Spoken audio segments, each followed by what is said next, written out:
Hindu marriage act क्या है? शरिया act को तो सरकार ने, संविधान ने माना है कि भाई आपका शरिया एक्ट है, आप अपने शरीयत के हिसाब से चलिए। ये संविधान ही नहीं दिया है, ये कोई।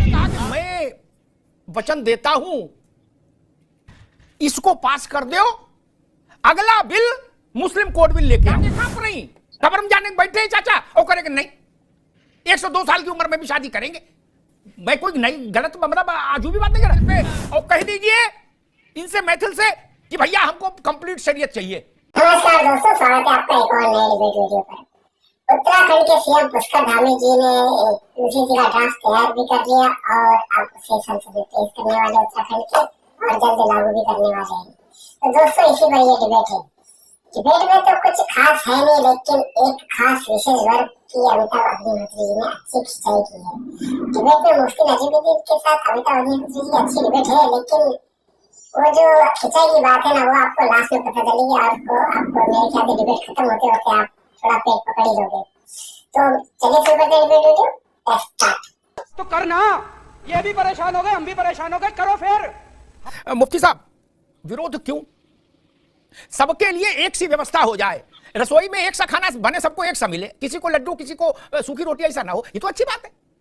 जो बात नाइस ने कही, महिला किसी धर्म की हो उसको हम जितने सुरक्षा दे पाए, जितना उसकी गरिमा के लिए काम कर पाए, वो सबकी जिम्मेदारी नहीं। मैं सुन रहा हूं अभी कई ऐसे मौलाना लोग हैं, वो कह रहे हैं कि जी हमें मंजूर नहीं ना। बोले क्यों? बोले हम तो उसी से चलेंगे शरीयत कानून से। बोले ये सब कानून हम नहीं मानते। तब फिर कैसे काम चलेगा भाई मुफ्ती साहब? देखिए, सबसे पहले यूसीसी का डिमांड 1835 में हुआ था जी, आर्टिकल 44, और संविधान सभा में इस पर बहुत जोरदार डिबेट हुई। डिबेट में अंबेडकर जी और कुछ लोग पक्ष में थे, मुंशी, कुछ लोग इसके खिलाफ थे। उसके बाद क्या हुआ कि ये सुप्रीम कोर्ट लागू नहीं हो पाया। देखिए, देखने में बहुत अच्छा है कि भाई लागू होना चाहिए। मैं कहता हूं कि बहु विवाह है, मुसलमानों में बहु विवाह कम 1.9 है। एनएचएसएफ का डाटा देखिए, नेशनल हेल्थ फैमिली सर्वे को पढ़िए, और कई डाटा है कि मुसलमानों में बहु विवाह का रिवाज है ही नहीं। एक बात। दूसरी बात, जो हलाला जिस संदर्भ में हलाला है, वो इस्लाम के अंदर हलाला नहीं, वो हरामा है, उसका मैं जिक्र नहीं करूंगा। मैं बता, मगर इस भारत में कैसे पॉसिबल होगा? अब आइए पलट करके मैं बता रहा हूं। आसाम में कुछ कबीलों में 4-4 औरतों के एक पति हैं। हमारे तेलंगाना में दलितों में 2 बहनों के साथ एक मर्द की शादी है। और दूसरी चीज क्या है कि हिंदुओं में मामू और भांजी, सगी मामू भांजी में शादी होती है। तो क्या ये पॉसिबल है? क्या सिविल में पॉसिबल नहीं है? मेरा एतराज ये नहीं है कि वो मौलानाओं की जैसा उटपटांग बात नहीं करना है। मैं कहता हूं कि इसी देश के अंदर आईपीसी, सीआरपीसी की धाराएं सब पर लागू होती हैं। जहां गोद लेने की बात है, लिए पालक जो गोद लिया हुआ बेटा, इस्लाम के अंदर उसको अधिकार नहीं दिया गया है। तो जायदाद के अंदर भी 2 हिस्सा मर्द का, 1 हिस्सा औरत का है, इसलिए कि औरत की शादी से लेकर परवरिश की जिम्मेदारी मर्द के ऊपर है। तो मैं कहता हूं कि मुखालिफत बराए मुखालिफत नहीं होनी चाहिए, मुसलमानों को भी समन्वय बिठाने की जरूरत है। ठीक है मुफ्ती साहब, बहुत जानकार व्यक्ति हैं, लेकिन मैं इस बात के से नाइतफाकी रखूंगा बहुत अदब से कि औरत को खाने खिलाने और उसको पालने पोसने की जिम्मेदारी मर्द की होती है। औरत को कोई बकरी समझ आ गया किसी ने? ना जी मुफ्ती साहब, आपने दोबारा में आएंगे, अपनी बात कही। मैंने अपनी राय बताई, आपकी राय दूसरी बात है, अपनी तो बता ही सकता हूं। यही तो लोकतंत्र है, नहीं तो सीरिया नहीं हो जाएगा, फिर तो मामला गड़बड़ हो जाएगा, गल्लूगारा हो जाएगा। मैं सिर्फ ये कह रहा हूं, महिला बराबर कदम से कदम मिला के चल रही है। तब क्या करिएगा जब पति की तनख्वाह 10,000 और महिला कमारी 20,000? जमाना बदल गया भाई।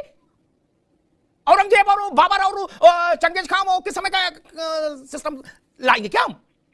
ना, महिला को महिला की तरह सम्मान मिलना चाहिए, भेड़ और बकरी की तरह हकने की कोशिश मत करिए। और दूसरी बात जो मुफ्ती साहब ने कही, उस पर एक टिप्पणी करके फिर मैं मैथिल साहब, रावत जी और सुनील जी के पास जाऊंगा। अभी उत्तराखंड में आ रहा है, उत्तराखंड में मैं मुफ्ती साहब को आश्वस्त करता हूं, सबके ऊपर कानून लागू होगा। क्या कोई जमात बाहर नहीं रहेगी? और फिर आगे जाके इंश्योर करता हूं, जिस दिन भारत पर यह कानून लागू होगा, भारत की संसद से असम से लेकर तेलंगाना तक सब सीधी लाइन में खड़े होंगे मुफ्ती साहब। क्या ना दाएं ना बाएं, जिनको छूट देंगे पार्लियामेंट में लिख के देंगे, क्या बाकी सबको सीधी लाइन में खड़े हो।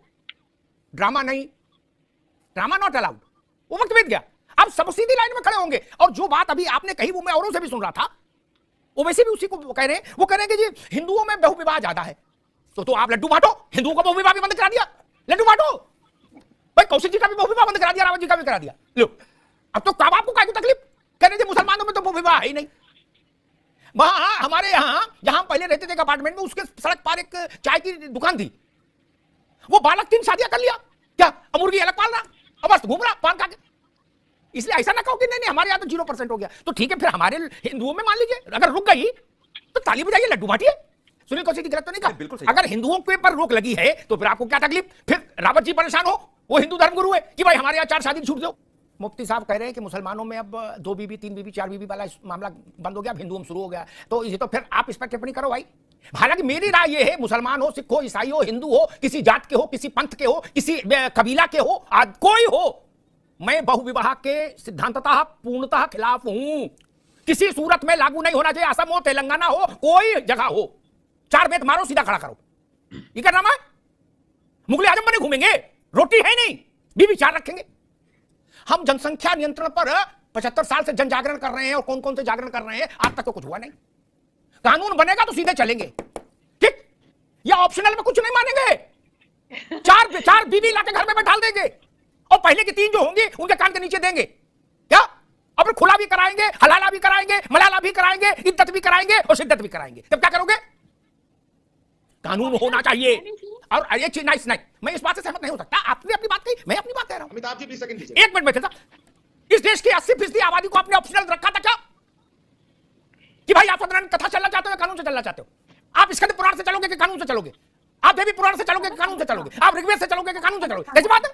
ये नहीं चलेगा। ना, सब एक कानून से चलना चाहिए। मसला वही, ये कानून मुसलमानों के लिए आता तो हो सकता मैं आपके लिए खड़ा होता, आपके साथ खड़ा होता। क्या ये कानून सबके लिए है?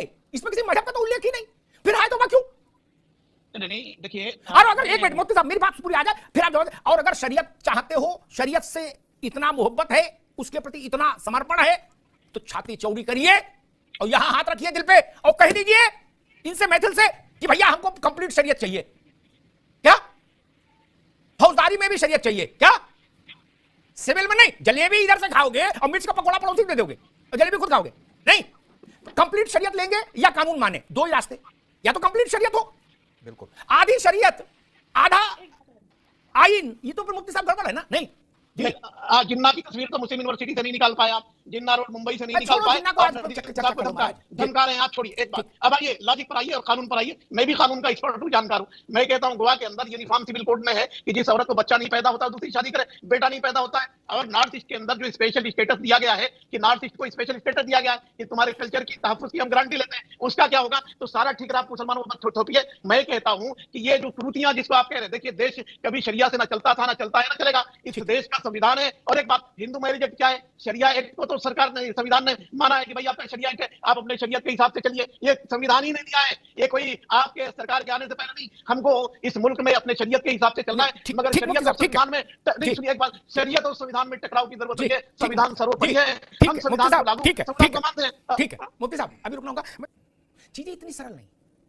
ये शरिया का जो व्यवस्था है, ये करीब 87-88 साल पुरानी है। संविधान बने तो अभी 88 साल हुए नहीं। एक बात कह दो, शायद कम लोगों को स्मरण होगी। अब स्मरण आज देश में चर्चा हो जाएगी तो अच्छा है, इस वक्त मौसम ठीक है। रावत जी आप भी सुनिए, आगे काम आएगी। जब जवाहरलाल नेहरू को ये हिंदू कोड भी लेके आए, नाइस, आप भी सुनिएगा ध्यान से, आगे काम आएगा आपके भी। तो उसका विरोध किया लोगों ने, ठीक? जवाहरलाल नेहरू को उसको पास कराना था। प्रबुद्ध ब्रह्मचारी जैसे तमाम लोग विरोध कर रहे थे। जवाहरलाल नेहरू ने कहा कि मैं वचन देता हूं, इसको पास कर दो, अगला बिल मुस्लिम कोड बिल लेके आऊंगा। तब भारत की संसद ने पास किया। उसके बाद से जवाहरलाल जी ने उस बात को कुएं में डाल दिया। क्यों भाई? ऐसे तो नहीं चलेगा। लेकिन मुझे लगता है जब कोई पुरुष किसी बहाने से, क्या नाक ऐसे पकड़ो, जब घुमाक पकड़ो, पकड़ी तो नाक, हम तो तुरंत पकड़ लेते हैं, घुमाक पकड़ रहे हैं।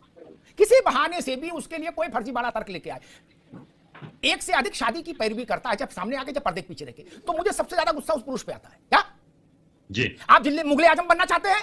हरम रखेंगे है? खाने को रोटी नहीं, टांगे कांप रही, कब्र में जाने बैठे चाचा और करेंगे नहीं, 102 साल की उम्र में भी शादी करेंगे।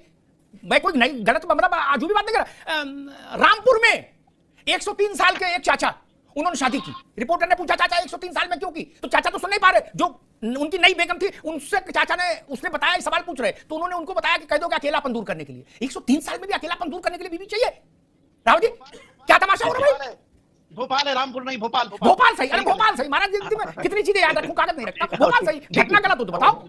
अच्छा भोपाल में इजाजत दे दे, 103 साल में अल्लाह अल्लाह करने का टाइम होता है, अल्लाह से मिलने का टाइम है। बिल्कुल बिल्कुल। अब वो बीवी से मिल रहे, गजब कर रहे हैं।